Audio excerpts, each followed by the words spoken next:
to the Empowered Intuitive Academy podcast.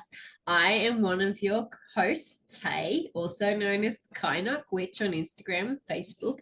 And with me is my beautiful co-host, Petra Costa from When Magic Awakes, also on Instagram and Facebook.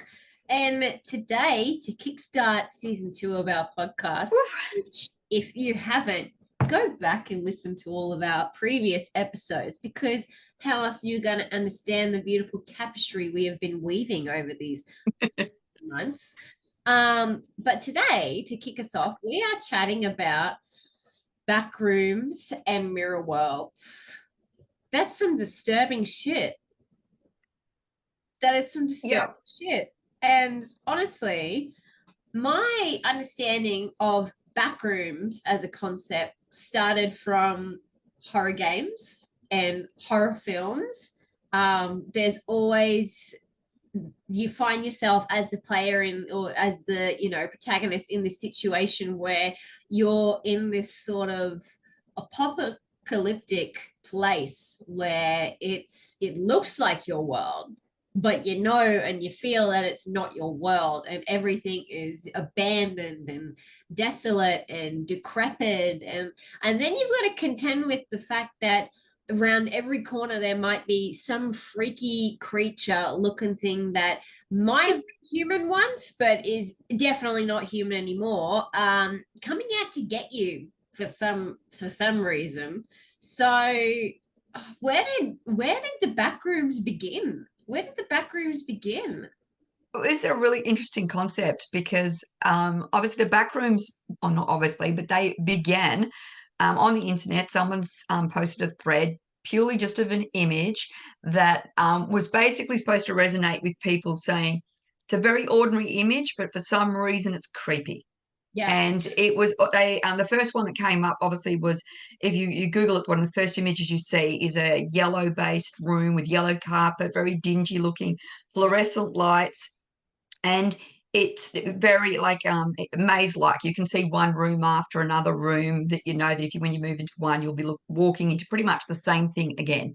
Yeah. And then basically the person asked, send me a creepy shot, like, these places are creepy. And the secondary shot, that photo that someone sent, was of a similar kind of thing, but they had made like a little tag, saying, make sure you don't make any sound when you hear. They didn't actually refer to monsters, but they had this like creepy little tag that they put on it. And then from there it grew that people were showing images, and especially images of places that had a feel of being maze-like, that when you got in there, you could get lost. Yeah. That were dingy, almost always yellow, and that old hospital kind of look. Yes, yes. Fluorescent lights. And I think we've all experienced the feeling of being in a place that feels creepy when people aren't in it anymore. Yes. Like, I know when I walk through a shopping center, when you've seen a movie and when you come out, the shopping center's closed and you still got to walk through the shopping center. Yeah. Like, I don't think there's anyone in the world that's not creepy for. There's almost a feeling of I shouldn't be here. Like, yeah, there's and no signs of life. And it makes me think about paranormal, like, hunter videos where they're ghost hunting and they're going through like abandoned asylums or old houses that are breaking down. Like, it's crazy. It's crazy. And I think we all get that feel. Like I don't think there's many people that can walk through a place which is normally populated, and it's normally got a lot of people. It's got that buzz of energy in it, and it's still got its own kind of energy, but you're not expecting a person there. So like, I walk through a shopping center at night and I think zombie apocalypse immediately. Like, I'm like, every book I've ever read, they've got a scene there.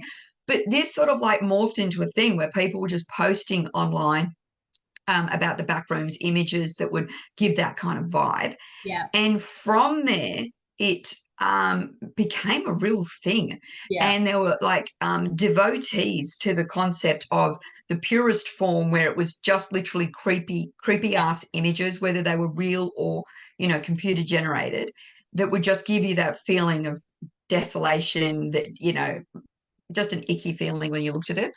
And then you went to people exploring concepts of layers and levels within the Backrooms, that when you first come in, it's like office buildings, it might be, office cubicles, Yeah. that repetitive maze-like nature that you get in those kind of car parks and all that kind of stuff. So they had it as a layered system.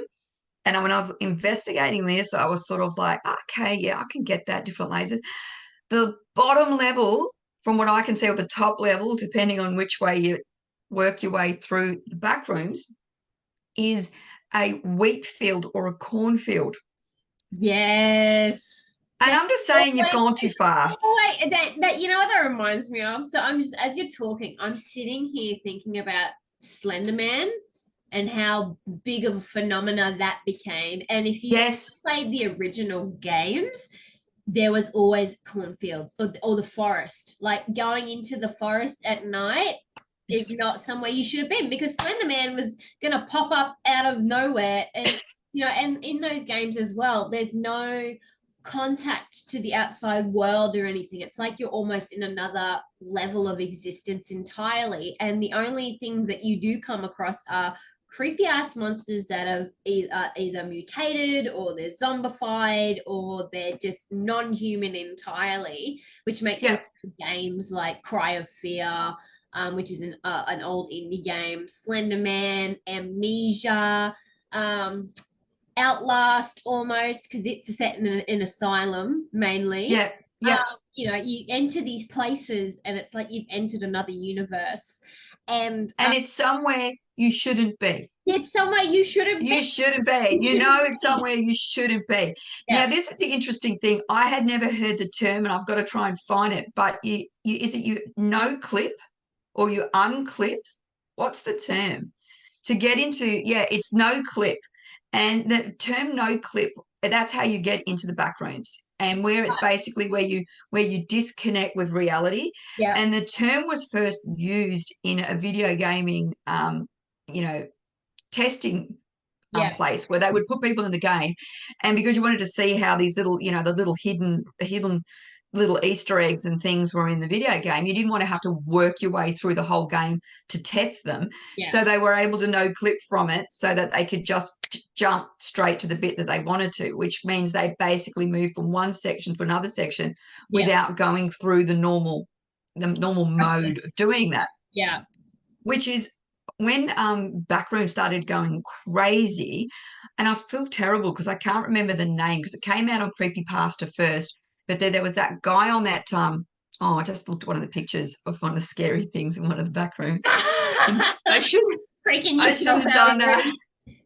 I should have done that. But can you remember his name? Kane or something? He did the found footage. So they made a short horror film. Kane Parsons.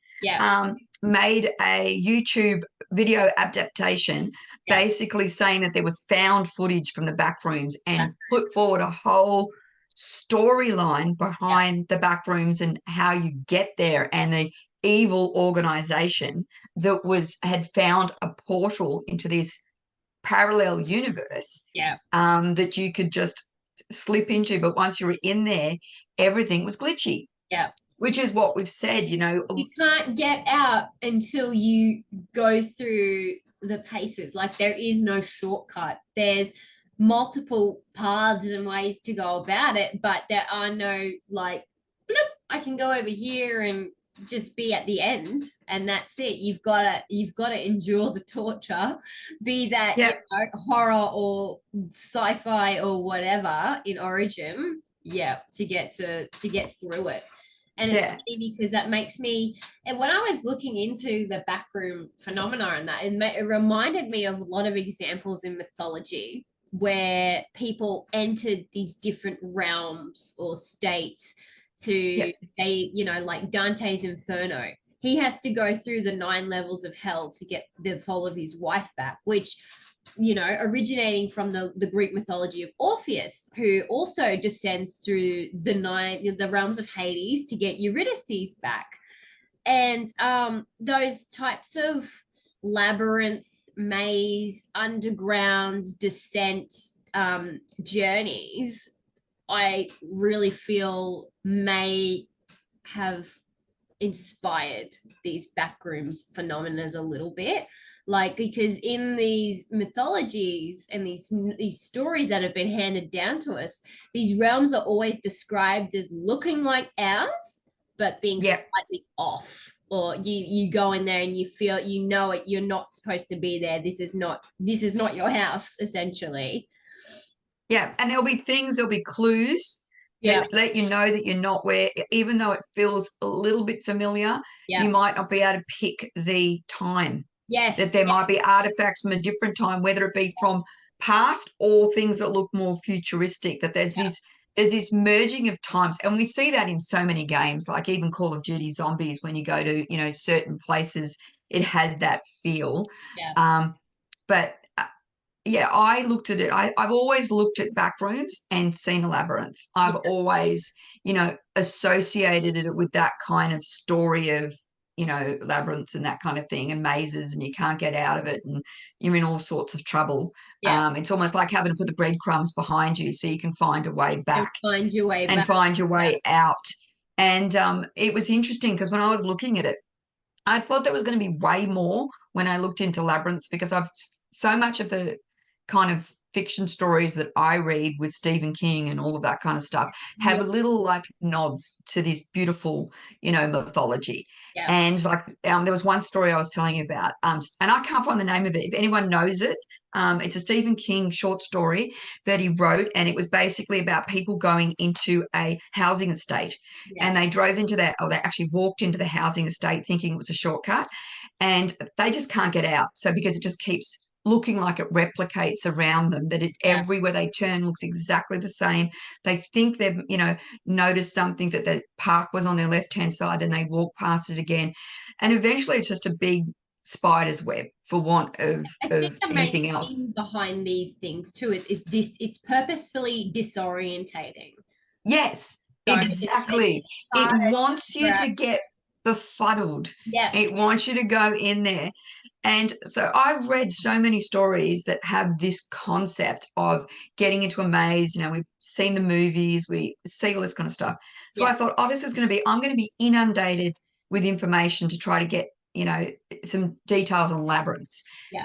What I was shocked by, even though in English, labyrinth basically means maze or some place that's difficult to get out of or difficult to navigate. A lot of the labyrinths that were actually in existence in, you know, Egypt, in Europe, in around the world, were not in any way there to confuse you. They were actually a part of a journey. It was a sacred walk that you would go on. And so when you entered the labyrinth, you would actually have to walk a meandering path that would twist and turn and come back, but there was no choices. It wasn't as if you could make a misstep. You couldn't go in the wrong direction and have to start again. You would just hit a dead end. You would you just have to. Yeah, and I found that really, really interesting, that we've got something that, you know, we have in English that means, you know, effectively confusion, being in a place where it's, you know, confusing, you can't get out of it, you're going to get lost, which is what I thought the meaning of the word, what, you know, what it means. Well, it does in English. But the original labyrinths were not in any way the case.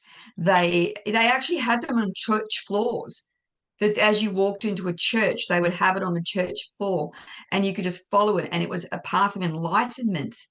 That you would just, it was a contemplative spiritual journey.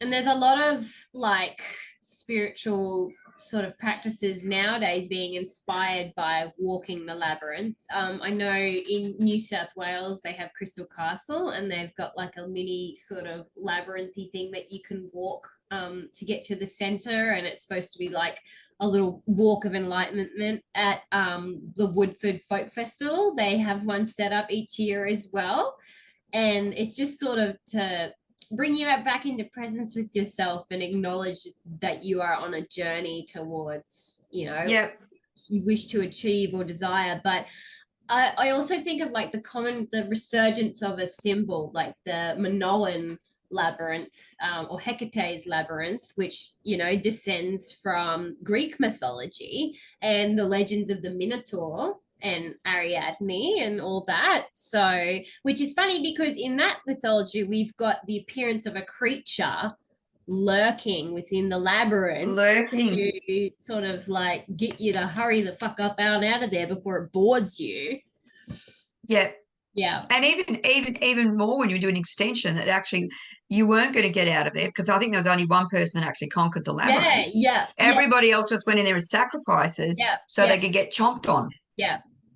So it there'd be, the illusion that you were going to escape, but it added extra element of danger to thwart that intention entirely. And I find that's funny because in a lot of like horror games, I love horror games, just FYI everyone, horror movies, horror games, I've played them all.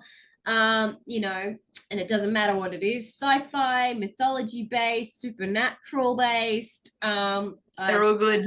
They're all good to me. And a lot of them have this like these themes of backroom themes of abandoned places and, you know, things lurking in the shadows and also hidden identities. Like there's always like this guide, be it the subconscious of the protagonist or the character, or like somebody who pops up that they're not exactly safe, but they're not going to kill you either. So I also think that's a funny little element that they've included in there to add dimension to the games and the back rooms. But there's always, you've got to go through this journey of the game with the fact in mind that you've always got this looming danger of creature and things hanging about, waiting to get you at every turn, and always when you least suspect it, before you can get to the end.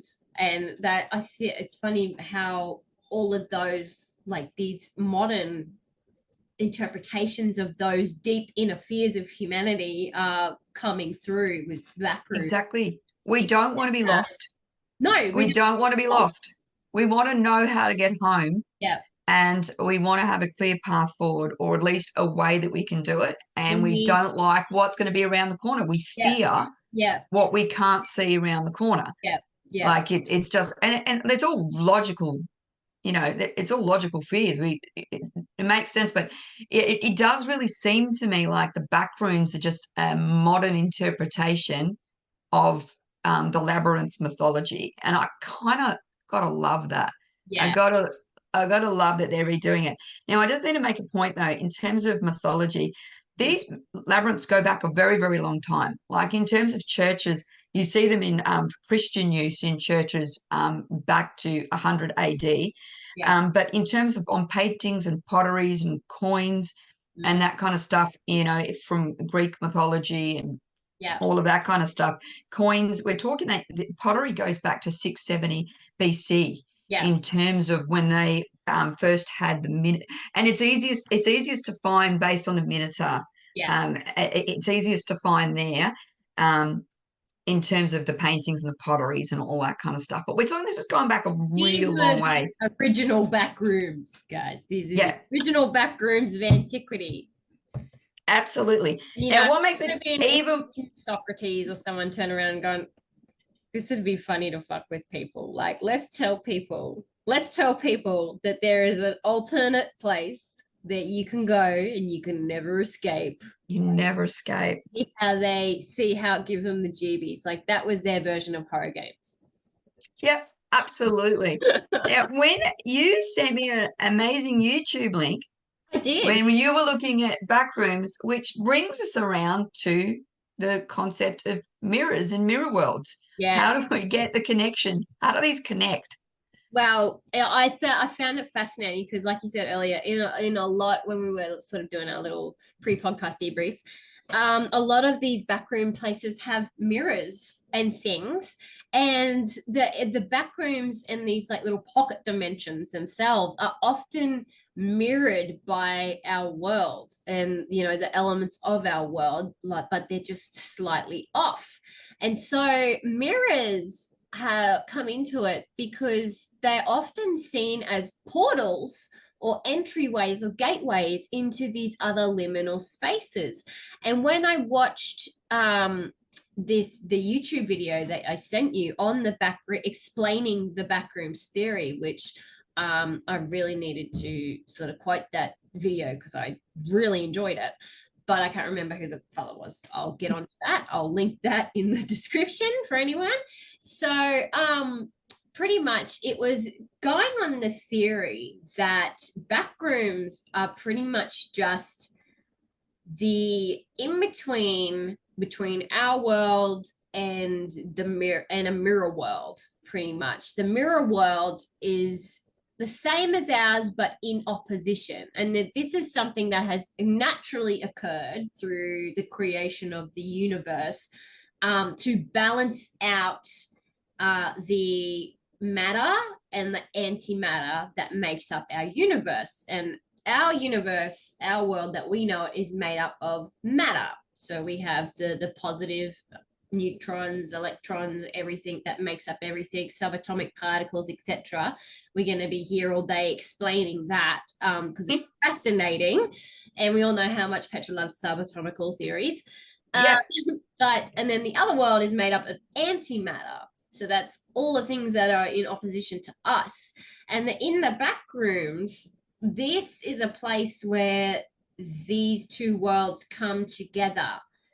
And that when we are in this, and he described it beautifully. yes, When you put your hands up against a yes, mirror and they don't ever touch, there's always a small, and that's where the back rooms reside, between the reflected image and the originating image. Yeah, and I kind of think of it as being almost a Venn diagrammy a little bit, how they cross over in between, and then that this liminal space allowing you to move to each dimension. And then it's funny because he explains that, and going back to mirrors for a minute, I sort of thought of it as being like a two-way mirror. You know how you have two-way mirrors in hospitals and cop shops and all that sort of thing, where you can see who's in the waiting room or who's in the interrogation room, but they can't see you. So that's sort of how it works for us. Like, we are on the lighter side of the mirror where everything is seen, but we can't see into the back room and the mirror world.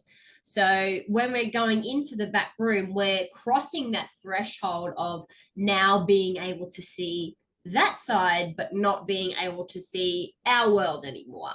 And, you know, and in this liminal space, we become disorientated really easily because we are interacting with particles and things that are not, even the timelines are running in different directions. So you've got this in different directions. So we have from past to future in our chronological timeline, but in the mirror world, they go from future to past. And so that to us looks like time being flipped on its head. So and he explains it as the reasoning why when we're looking in mirror world, the mirror world landscape, everything is decrepit, abandoned, things are super overgrown, things are super mutated. And the mutations that occur from these, you know, these beings that exist in that space are believed to be of origin from, you know, the same types of creatures and humans and things that live in our world. But in the mirror world, they're of antimatter. And when there's a comminglement between beings that are matter and antimatter, you get this sort of annihilation of DNA, which while he was explaining it, I'm like, oh, I've seen a movie that depicts that exactly perfect, and it's called Annihilation, and he actually quotes it in near the end of his video.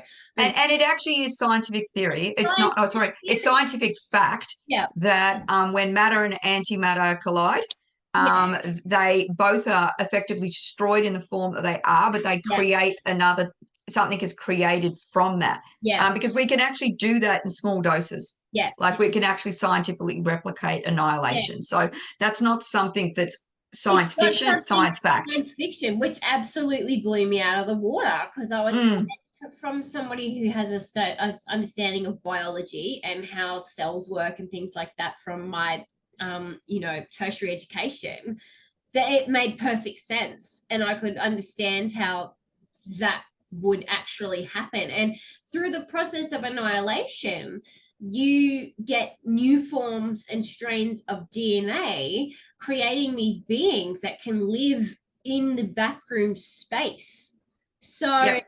really, when we think about backrooms in scientific terms, we're talking about these liminal pocket dimensions that act as gateways into the mirror world or the mirror dimensions, so to speak.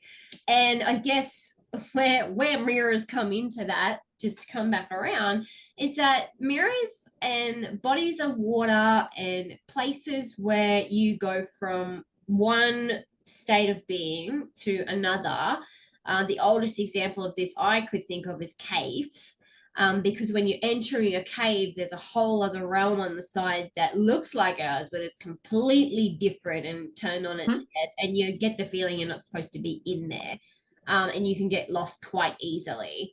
And so when we are looking at mirrors, we're looking at them as portals to these places. And in witchcraft and paranormal theories and things, mirrors are often used as gateways between liminal spaces, from say the realm of the afterlife or into our realm, or fey realms or ethereal realms. Mirrors are long associated to being portals for that. Absolutely. And we talked about how many superstitions Yes, in our yes, previous episode around the superstitions around mirrors, and that they can capture your soul. yeah, And certain cultures cover mirrors when someone has passed away, yeah, and the mirrors have to stay covered from the time that they passed away to the time that um, the religious ceremony is performed, whatever it is. yeah, Because if they in that in between days, their soul is roaming, yeah, and it can be trapped in a mirror. So yeah. there's lots of mythology around mirrors. And it's The in, and superstitions. And like I didn't even like the term when I was looking it up, but there's a term called being soul trapped. ugh, I don't even like that. yeah, That just makes me creep down. yeah, But with mirrors, now this is talking, I don't want to talk too much about parallel dimensions because we're going to go back there in a minute. yeah, yeah, But when I was looking at this up, I actually felt like I'd gone into a parallel dimension. I thought I was like yeah, literally living the Mandela effect, yeah, because I had thought there was so much mythology that I was going to be able to just easily find bang, bang, bang. This was going to be 10 minutes worth of research, yeah, because I had read so much about mirrors, in the past 5 years, 10 years. When I went to actually find it and grab it and look at it, I couldn't find it. yeah, I found the Chinese mythology around the mirror world, which was the one that was most resonating in my head. And theirs is a bit creepy. So the Chinese yeah. mythology, yeah. So it's basically when you're looking in the mirror, what's looking back at you is another creature. And it's a creature that is watching you Yeah. so intently because it's trying to learn how to mimic you. So that eventually at some point in time it can swap places. Yeah. So it can come into the world and can effectively, yeah, it's That's like nice, isn't it? changelings. That's like Irish changelings, It's just, It's fear of being replaced and duplicated and ugh. it's just everyone's fear, isn't it? And then, like, I've always got a thing about mirrors. I'm not a big fan. I'm not a big fan. They actually freak me out. I'm always scared of what I'm going to see in a mirror. I always am. Look, it's bad enough looking at me in the mirror, but is more. I always feel like I'm going to see something else. Like I barely can do. It's not Yeah. like it. And it's more scary if you see it in the mirror. And then can you imagine? It is more scary if you see it and then you turn around and it's not there. Yeah, That's like so much more I scary. lived that firsthand, and it is one of the massive reasons why I hate mirrors in bedrooms. Um, Yep. and when I was looking at the feng shui practices of placing mirrors in bed and mirrors around your house, mirrors in No, feng no, in the shui bedroom. yeah, no facing your bed. You can have them in your bedroom, but they must be facing away from your bed Did because you read? Did you read the reason why? Because it's said to amplify the negative energies in the space and reflect them back Yes, to you and but nightmare. but also because going back to liminal spaces, Yeah. going from a waking state to a sleeping state is a liminal space. Yeah. And it is for that very reason, it's amplifying a liminal space with a liminal space. And there's the fear of the soul getting trapped or confused in Yeah. and around that. And it's So so I just funny because in witchcraft, we use mirrors a lot as a way to amplify or reflect and deflect. direct energies as well. Or I would say mainly direct, because you can use mirrors to like scry and peek into the other side. We often use like a black obsidian mirror to do that. It's called scrying, which lets you sort of have deeper insights into things. But then you got like the normal glass mirrors where you're using that to deflect or direct energy or amplify energy into a certain space or towards a certain person or whatever. It's often used as a protection, but it can be used the other way around. So it's very interesting that feng shui also. They're all over it. And in this Chinese mythology, what I found interesting was if you actually research it a little bit more, not only do they believe that these other beings, the fauna of the mirror is what they're called, these other Owner of beings, the mirror. Yep. yeah, they not only are they waiting for their chance, they used to not look like us at all, but they apparently tried to conquer our world. So they tried to come through the mirrors at us, and an emperor, a Chinese emperor of the time, was able to defeat them and also take away their form. So they currently don't have form, which is why they're recreating their form to look like us. That's almost like shadow people, and that isn't. It's like, and if you think about the concept of how mirrors that we looked into thousands of years ago weren't as good, and the Yeah. form that looked back of us would have been a bit distorted, a bit of, a Yeah. bit not as clear. It does And the make mirrors we've got sense. now are like perfect. Well, it's, If you want to take that to the extension, yeah. it's they basically say that when you see a color in a mirror that you've never seen before, a color that is not on the visible spectrum, Yeah. that is the moment when the mirror people are ready to come across. So That's crazy. I know, I I can't just even think of it like, I suppose that's the point. I can't even think of a color that would represent a color. yeah, I know, I've but never seen all I like know is when I see shape it, feel I've not seen before. They're I'm coming. running, man. I'm Get out of turning here. around. Yeah. Yeah. I'm running. So that was really like, I think that's just super, super It's interesting. funny that you say that too, because I did actually look into like the anatomy of mirrors in my research on like the Of course you did. timeline of how mirrors were made, because I wanted to know if there were physical properties about the mirror that causes this energetic amplification. So I was like, well, what are mirrors? How are mirrors made, and what are mirrors made from? So a mirror is a mirror when light bounces off of it to reflect an image back of what is in front of it. Equal yet opposite angles of light shines in onto the mirror, and this can also give you a 180 view. So in that way, it's also kind of like a weird doorway or a peek into, another perspective, another realm, because you're not just getting the pan, you're getting the surrounding as well. But pretty much the first mirrors were made back in our Paleolithic times from volcanic glass or polished volcanic glass, sand, obsidian, which is volcanic glass, and water. So water bowls, because that is a reflective surface. But then we moved into the Bronze Age where we started messing with metals. So you start getting mirrors made from stone, metal, and silver, copper. In Mesopotamia, they have the oldest copper mirrors where they would polish the copper. And then we move into glass mirrors around the Middle Ages, where they changed the techniques of melting and smelting the glass and the metals to make a more finished mirror surface. And in the Renaissance, they started adding mercury into this mix to Yeah. mirrors more easily made, like quicker to make, so that the masses could have mirrors. So mirrors were, moving into that from the antiquity to Bronze Age. They were for the wealthy or the higher ups or of nobility, of high status.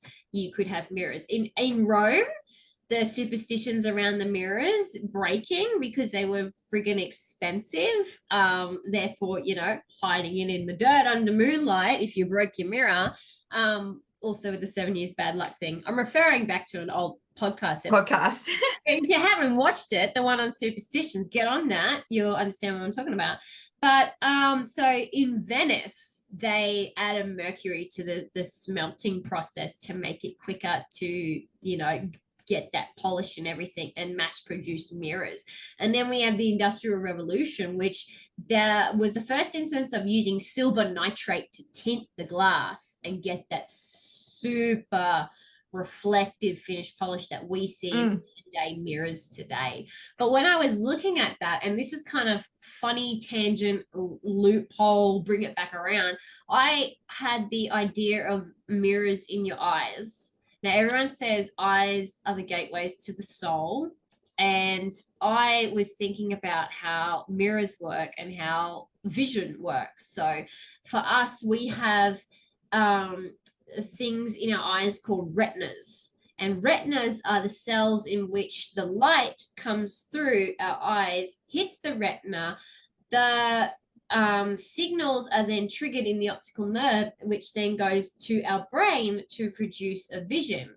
So it's the exact same way a mirror works. And often and not, we're actually seeing things in reverse. But our brain corrects it. It reorientates it. And so I thought that was kind of fascinating. And our pupils titrate the light so that when we're in darker places, our pupils are widening to let more light in so that we can get, see more what's around us.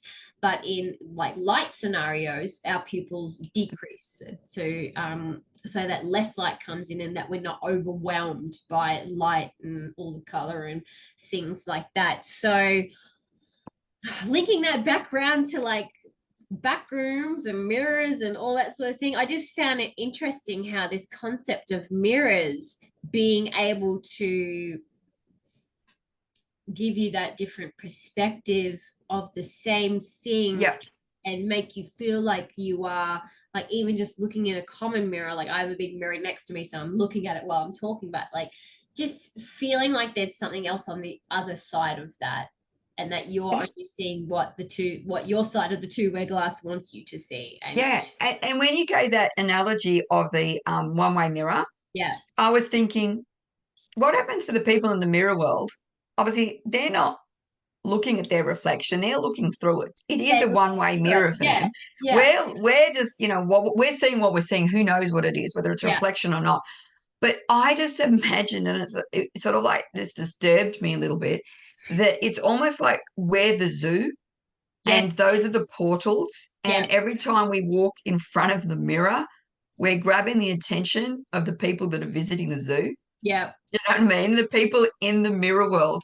Every time we walk past that mirror and the longer we spend in front of it, we're grabbing the attention of what's on the other side. Which is kind of, creepy. In a natural witchy sense, it makes sense because we've long believed that the paranormal and things exist in a realm beyond our own that we can't see, touch, hear, smell, but it is there, and energetically, kinesthetically, we can sense it and we can communicate with it. And there's a lot of technologies and things these days that are trying to be manufactured so that we can scientifically see if we can connect with those other realms and that other side, and study and test how that has an impact on us in this world. And then we know from like paranormal phenomena and things like that, that, you know, if you have a haunted house or whatever, or if you're in contact with spirits a lot, that you're going to get energy zapped. A lot of people get illnesses.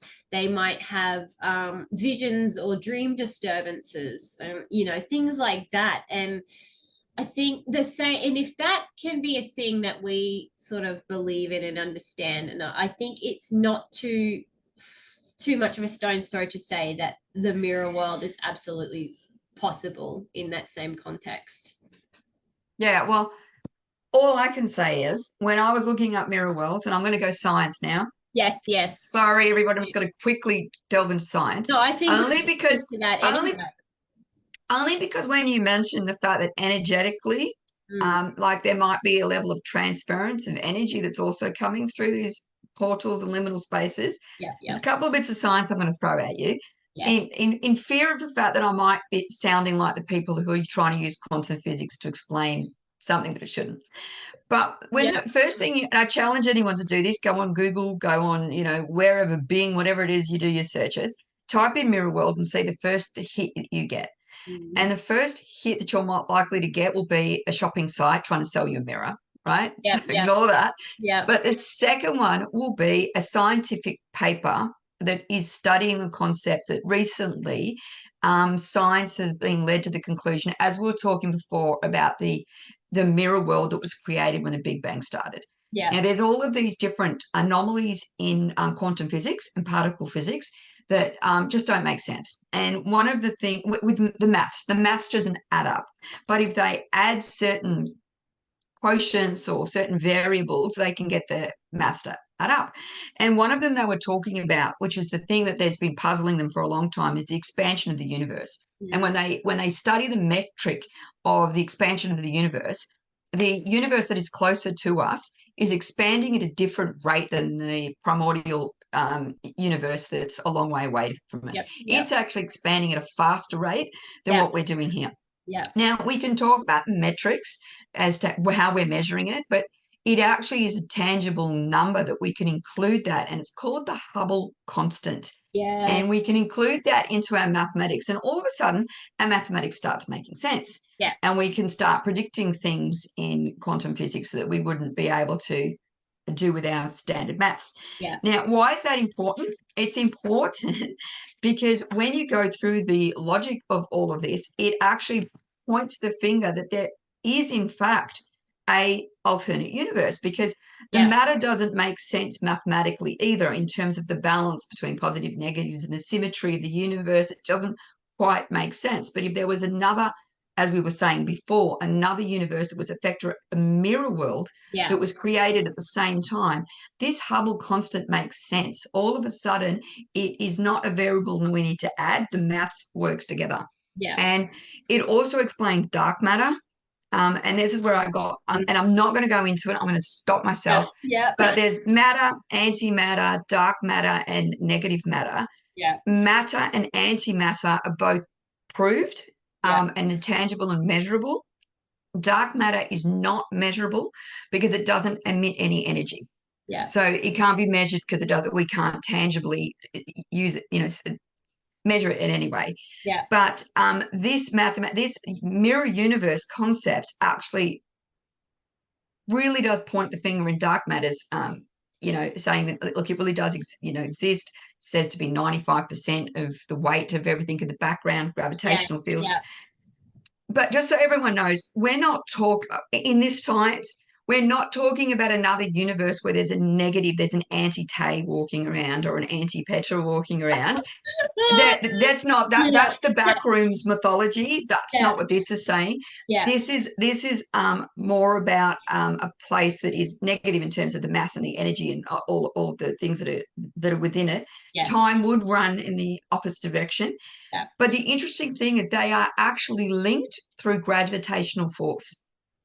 So that's where the bit where my brain sort of like goes, oh, like I almost didn't want there to be a link, but it makes the mathematics between gravitational force, which would be impacting the rate of expansion of the universe. Yeah. That all of a sudden makes sense to them if they have this alternate thing. And the fact that they are actually tangibly linked through something like gravity is a bit freaky. So all of the people that know more about quantum physics, please do comment on how much I got that wrong, because fascinating. The other secondary fascinating thing I found when I was looking at mirror worlds and mirror universes and all of that kind of stuff was that there was a thing in Antarctica. Yeah, or the other one. Yeah, Antarctica. And it's called a NETA, and it's it's an antenna they've got that measures cosmic rays and, measure anything with an energy output. Yeah. And just recently, there was another scientific paper that came out again suggesting that there was a mirror world because they had detected neutrinos that weren't acting in the fashion that they normally would in and around our measurable universe. So there were these. What is a neutrino? I don't know. It's a special kind of particle. I don't know exactly what it is, but I do know the properties of a neutrino is that they spark off at such an energy force that spark off at such a rate that they can actually travel through the Earth. So they actually go straight through the center of it. So how they do that, I think they're pretty much like an energy-based thing, but I'll have to get back to you on that one because I got stuck on antimatter and dark matter. I got to be honest. But these things can fly through the Earth. And there was suggestion because these things just didn't react the way the neutrinos we've been able to measure were reacting, that there was thought put forward that they were actually coming from the mirror world. The other universe was actually, we were just getting a little bit of energy spit out that was coming out and through. Yeah. The scientists have now said that they think that might be, and it was scientists that thought that was the case. Remember, scientists that first posited the theory that it again leads to the concept of being this mirror world, this mirror universe. Yeah. But other scientists have come back and said, well, it's more likely that it's just cosmic rays that have bounced off a bit of ice. And this is seriously what they're saying. It's a big old deflection. It's just a big old deflection. Now, all I'm going to say is I'm not the scientist who compiles the data that comes from Anita, right? But I'm thinking you would have known about the ice variable. Yeah. I'm just thinking there's a shit ton of freaking ice there. Deflection of the ice, it would happen a lot. Like that would. I would think. Now we might be saying the fact that we've now just got an antenna that can measure what we weren't able to measure before, but it just brings me back to the interesting school of thought in the Backrooms, which they were talking about random energy. It was the energy exchange between our world and their world that allowed the backroom portal to open. So I'm like thinking we might have literally. It might have literally been some little portal that. Wouldn't that be cool? Yeah. Wouldn't that be cool if the next rendition of the Backrooms is in Antarctica and you're basically in an ice maze? I reckon that'd be cool. But it's just basically people can't write off the mirror worlds are now getting so linked. Backrooms. Yeah. There's little bits of science, and of course it's science fiction, and we're bending it to fit what we want it to fit. Yeah. But there is, particle physics that is strongly suggesting that there is a alternate universe, a mirror world that is the antimatter version of our own. Yeah. Doesn't that just fucking blow your brain? I'd really like to see what the anti-Petra was like. Right. I was thinking, what would Annie Tay look like? And I'm like, fuck, she probably wouldn't be that much different to me. I feel like I'm vibing Annie Tay a little bit today. Like, on Wednesdays we wear black. Maybe she's made the transition. Yeah. Maybe she's made the transition. She's been mimicking you, and she's just she's having a little foray. She's having a vacay. Yes. We decided to swap worlds for a minute, and she, my normal self is just over there vibing it up, being all antimattery and whatever, seeing the sights when in Rome, and me, whichever version I am, who knows, is just sitting here chatting to you guys about antimatter. And now, I got to tell you, there are so many things we haven't touched on today in relation to all of this mythology because it is just too huge. And I don't think neither of us realize the level of connection, that there was going to be both in superstition, Yeah. both in witchcraft philosophy, feng shui philosophy, mythology, science, that there was going to be. Funny how like my brain is just going off with like the shit, right? Like Big Bang, right? Totally possible. This shit possibly all happened and eventuated and kick-started with Big Bang. The duplicity of it all, which we have like this, you know, this dark and this light and this one-way mirror aspect to our universe, and also the triplicity of liminal spaces, which fits into so much of our like It makes you stop and rethink. I think it makes you stop and rethink. And I said, especially too, when this mathematics is holding up so strongly, purely because of the symmetry as well, that it really does seem that the universe loves symmetry. Like it tries to find symmetry anywhere it can. And it also makes me think in our deeper human subconscious that we know that these things exist and we know that we can access them, or there are ways that these other places and realms interact with us, but through our own bullshit and you know, the need to have things absolutely set in concrete before we believe them nowadays, that we've lost a lot of that understanding and we're only just sort of coming back to all of that. Going through backrooms theories and things, I feel like I've understood something that I feel like I should have understood ages ago. Yeah. And it's sort of like I feel that it also shows the difference between spiritual thinking and scientific thinking, because spiritual thinking is able to accept it, doesn't need the proof, that doesn't matter. It feels right. But we also have the caution sign up. Like we've got the, you know, beware, here lay dragons. Like we know conceptually that you need to tread cautiously around the mirrors, around liminal places, around all of these, around the back rooms, because if you go in, you may not come out. Like we have that concept, whereas science is just like, oh, I want to prove it, and the next thing they do, if they prove it, they'll want to find a way to get there. You know, ignore the fact that that might just blow a freaking massive hole between the two of them. And I think it's sort of like we need to get back to a point way back where science and spirituality walked hand in hand. Absolutely. And so the cautious aspects and the not need for the proofs. I still want to prove everything. I love the concept that we can. There's nothing wrong with you know, researching and finding empirical evidence for things. Like it's how we've driven ourselves forward. But I think also canceling each other out is clearly not the way to go. Like it's matter and antimatter. We're trying to annihilate together for a reason. That's exactly it. That's exactly it. Oh, I feel like this just, what a fucking way to start the new season. What a fucking way. What a big topic. What a big topic. I am looking forward. Please comment on and give us some feedback of what your known mythologies, because I know we haven't touched on all of them because we can't. But please send us your, and if anyone's had any experiences or any things, where send us your photos, your backroom photos. Backroom photos, your figures in the mirrors and all that sort of shit, you know.